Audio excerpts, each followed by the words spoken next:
1.3 million annual mortalities, 11.8 million projected for South Asia, a financial burden exceeding $20 billion in the US alone. These figures quantify the consequence of a single resilient structure, the bacterial biofilm, the shield that renders our antibiotics obsolete. You might have noticed we hadn't mentioned about the Indian perspective. That's because there isn't any. In a nation of 1.4 billion, no unified data set on biofilm prevalence existed. As Professor Karishma Kaushik wisely quoted, we cannot fight an enemy we cannot see. And that's why our IGEM team took the first step, the All India Biofilm Survey, bridging the gap between microbiology and medicine, proving that biofilms represent a significant underdiagnosed clinical burden in the Indian healthcare system. As Dr. Shivalli warned, India is losing lives, limbs, and legs every day. We are running out of antibiotics and out of time. She stated, in our growing nation, the curve OTC, over the top antibiotic sales initiatives by states like Kerala and Andhra Pradesh create the perfect launchpad for a next generation solution. Existing therapies can result in a permanent bluish-grey discoloration of the skin, damage the epithelial cells, interfere with DNA replication, or only cleave some strains of biofilms. We desperately needed a solution, and so we identified a candidate, ESP, an extracellular serine protease secreted by Staphylococcus epidermidis. Its mechanism is direct. ESP systematically dismantles the biofilm's structural integrity by cleaving key matrix proteins like autolysin. For 3 decades, its therapeutic potential was known, yet unrealized. The obstacle was technical, a lack of substrate specificity. ESP not only degrades bacterial matrix proteins but also essential human substrates like fibrinogen, a critical flaw leading to off-target toxicity. Our objective was therefore precise: engineer specificity. Through site-directed mutagenesis, we are modifying the active site of enzyme, enhancing the anti-biofilm efficacy. We call this rationally designed enzyme Autolysin. Dr. Mahua Das Gupta emphasized the importance of understanding the complex dynamics of biofilm growth and interactions. Professor Saket Chaudhary also guided us through the biofilm growth modeling approach as we began that aspect of our project. Guided by their insights, we developed 2 interconnected models to identify the key parameters driving biofilm formation and to visualize how protease treatment influences this process. Our first model, a PD-OD hybrid, explored the biofilm's vertical structure. By simulating nutrient diffusion across the film, it revealed 2 distinct zones: metabolically active cells near the surface and nutrient-deprived cells near the base. As the biofilm thickened, the model also showed degradation of the underlying substratum, highlighting that treatment should ideally occur before the structure becomes too rigid. Next, our enzymatic ODE model captured the effect of ESP protease treatment using Michaelis-Menten kinetics. ESP targets the EPS matrix by degrading autolysin, a key protein required for eDNA release and matrix stability. Model simulations demonstrated a striking outcome. At high protease concentrations, EPS levels decreased by nearly 86%, while the total bacterial biomass and planktonic cell growth remained largely unchanged. This confirms a particular and non-toxic mechanism where ESP selectively destabilizes the matrix without harming the bacterial cells themselves. Together, these results suggest that early targeted enzymatic intervention could effectively weaken the biofilm structure and promote its dispersal. To study our enzyme at the functional level, we started by doing blast and sequence alignment of over 19,000 glutamyl endopeptidase enzymes and shortlisted the closest and the most crucial enzymes related to ESP and made a compact phylogenetic tree. We began by studying the functional similarity and differences of these enzymes. Parallelly, we also analyzed the surface structures and ball and stick models of chymotrypsin and GLU-V8 in comparison to ESP wild-type protease, as these were widely studied and well-characterized enzymes. Gradually, we assessed the binding domains, functional and structural role of the loops, differential pocket sizes, and subsequently the cleavage mechanism for their preferred sites on the substrates, which eventually helped us devise cleavage mechanism for our ESP protease. Additionally, we assessed the dockings of ESP with its substrates, which will be explained in the later part of the video, to comprehensively come up with the functional domain organization for our ESP protease, which eventually helped us to devise the desired mutations. We started studying ESP and noticed that it contains a 66 residue propeptide region that is often excluded from crystal structures. So, we began by investigating whether this region might affect ESP's folding or specificity. And after discussing this with the author of our foundational paper, Dr. Venkatesan Krishnan, we validated the importance of the pro part and incorporated it in our construct. Once the ESP structure was finalized, we needed a benchmark to validate docking reliability. So, we introduced a negative control by docking diisopropyl fluorophosphate, a known serine protease inhibitor. The inhibitor confirmed that our docking pipeline was behaving as expected. We then docked ZLLE-AMC, a functional analog containing glutamic acid at the P1 position, to validate ESP's interaction at this site. Using the CO group of the P1 residue as a reference, we were able to trace its orientation towards the binding pocket and identify the oxyanion hole, which stabilizes the transition state during proteolysis. This also positioned serine 235 correctly for nucleophilic attack, allowing us to map ESP's cleavage mechanism and understand how substrate processing occurs at the molecular level. With this docking pipeline validated, we advanced to our primary bacterial target, Autolysin A key biofilm component. However, the structure of full-length Autolysin A was unavailable and AlphaFold predictions lacked confidence due to length and flexibility issues. Through literature mining, we found that the GL domain of Autolysin A shares strong structural similarity with Autolysin E. Since Autolysin E has a resolved structure, we used it as a validated structural proxy. Docking of the ESP with Autolysin E revealed stable interaction regions around glutamate-containing loops, making this our first biologically meaningful docking result. Based on our docking analysis of ESP with Autolysin, we plan to introduce mutations in ESP to enhance its specificity and activity towards Autolysin.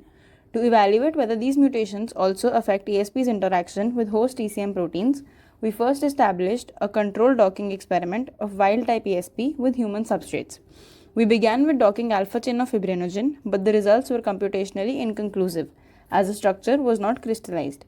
Similarly, docking with IL-33 yielded low confidence results due to poor structural quality. After consulting experts like Dr. Bhaumik, we learned that large proteins are hard to crystallize and hence pose limitations for structure-based docking. And here comes the mutation rationale. Our current mutations are devised to validate the functions of specific residues, although the overall strategy is based on how ESP distinguishes between human proteins and the Autolysin protein of aureus. Fibrinogen interacts through ESP's S1 pocket residues that are valine, asparagine, and a loop 2 histidine, which drives the substrate specificity, while Autolysin is mainly influenced by serine, histidine, and aspartate, which is the catalytic triad, and oxygen hood. Our wet lab experimental journey began with cloning and expressing wild-type ESP protease. As our host, we chose E. coli DH5-alpha and BL21 strains for cloning and expression. The gene was codon-optimized for E. coli and was incorporated in PET28A plasmid backbone with T7 promoter and 6 his-tag for optimal expression and purification respectively. After expression condition optimization, we got the maximum expression at 1 millimolar IPTG for 1.5 hours at 37 degrees Celsius. Our ESP protease expression was confirmed through SDS page and Western blotting, as those showed us distinct bands corresponding to the his-tagged ESP protein, validating the optimal expression. After successful expression, we scaled up cultures for higher yield protein purification. We started purification using phosphate buffer-based approach, which was referenced from literature, and extensively tried purifying the protein via nickel affinity, gel extraction, and cation exchange chromatography techniques. However, the purified sample still showed major impurities, indicating low efficiencies of this approach. After carefully optimizing the protocols, we switched to a Tris-HCl-based buffer system, which was a crucial turning point. This modification drastically improved purity and yield, giving us approximately 5 microgram per ml of protein as compared to 3 microgram per ml reported in literature. With purified ESP in hand, we next tested its activity through thermolysin cleavage assays using concentrations ranging from 0.025 mg per ml to 0.25 mg per ml. However, these results were inconclusive, leading us to focus on mutant generation instead, which was very crucial for further activity testing and functional analysis. We designed our 4 mutants using site-directed mutagenesis via stitch PCR. Our initial attempts using prime star and later fusion polymerases failed, showing multiple bends during gel electrophoresis. For our third attempt, we switched to Q5 master mix and adjusted the template to primer molar ratio from 1:1 to 1:2. Yet, the reaction continued to fail, concluding that the issue lay in the primer design, which led us to redesign the primers. With new primers and the NEB Hi-Fi master mix, the stitching was finally succeeded, allowing us to generate all mutant constructs successfully. The confirmed constructs were cloned into PET28A and were transformed into E. coli DH10 beta cells for amplification, and were then sent for Sanger sequencing. After the mutations were confirmed, the mutated ESP recombinant plasmids were transformed into BL21 cells for protein expression, which was successfully achieved, marking a major milestone in our study, setting the stage for comparative activity assays and structure analysis of both wild-type and mutant proteins. Throughout our project, we sailed our ship on expert guidance. We explored the potential applications in the healthcare sector. Additionally, we also delved into the market analysis to upscale the solution by engaging with chief executives of biomedical device companies and relevant domain experts. Across India, thousands of young minds came together for a single purpose: to explore synthetic biology. This is BioQuest, a national science journey uniting creativity, innovation, and curiosity. Our first edition reached across states: Maharashtra, Rajasthan, Chhattisgarh, and West Bengal, connecting more than 100 schools and over 1,500 students. Round 1 tested logical reasoning and science fundamentals, followed by detailed solutions that made every question a chance to learn. Across both rounds, 1,500 students competed, discovering not just answers but insights. Round 3 took them deeper. Live teaching sessions, study guides, and interactive mentorship streamed towards more than 1,000 viewers nationwide. From classrooms to campus, the excitement built until the final day, when students and parents filled the halls of IIT-Bombay for the mini iGEM experience. 10 teams took the stage, presenting ideas that ranged from coral conservation to cancer therapy, from biofilms to biosensors. Professors and experts engaged every team, questioning, challenging, and refining their vision. Beyond competition, it became mentorship, a dialogue between ideas and guidance. Our finalists shared what they learned and how BioQuest shaped their scientific journey. When the winners were announced, the rooms erupted in cheers, not just for victory, but for discovery. And as the sun set over IIT Bombay, the journey came full circle. Curiosity turned into inspiration.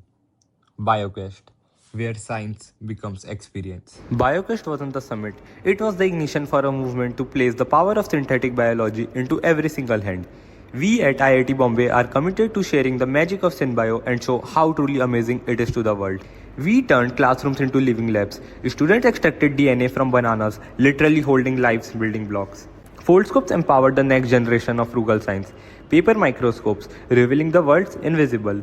We instilled biosafety as an instinct, a silent commitment. Awareness moved beyond the lecture hall. We shared simple, critical science with patients and doctors.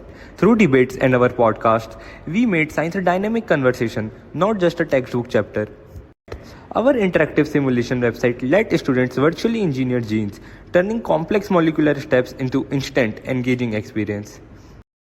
Partnering with iGEM IIT Roorkee, we paved a path, guiding students towards real-world careers in biotechnology. Our science traveled further still. At public expos, the students became the teachers. But we had to ask a deeper question: how aware are we really?